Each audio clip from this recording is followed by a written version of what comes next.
For shipwrecked treasure hunters, it's a game of patience and persistence and being in the right spot at the right time.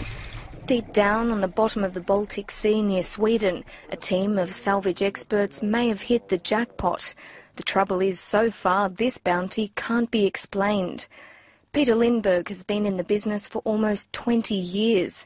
This vintage champagne hauled from a century-old wreck, one of his sweetest successes.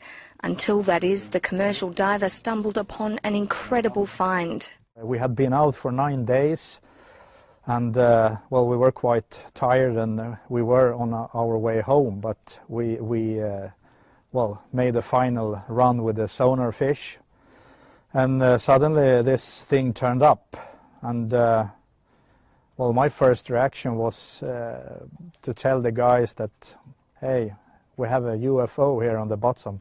Sonar readings show it's about 60 metres across, or the size of a jumbo jet, and it's not on its own down there.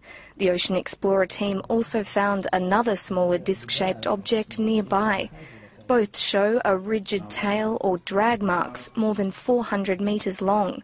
Their size and distinctive shape are generating some peculiar theories. Could this be the Star Wars Millennium Falcon, a plug to an inner world, or a marine version of Stonehenge? There has been discussions about Russian warships that were around, that they built in the end of the 1800s, but they are smaller, only about 30 meters across, and they weren't in the Baltic as well. Of course, it can be something else from a ship or wreck, but still, it's quite big. Yeah, you have the disturbances from the waves. The head of archaeology at Sweden's Maritime Museums says this type of imaging, called a side-scan sonar, doesn't always reflect what's actually on the sea floor.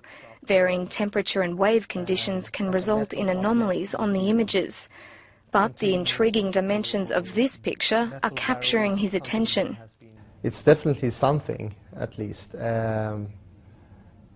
I'm not sure that you will see very much when you go down. If it's a more natural geological formation, it might be that it's hard to see.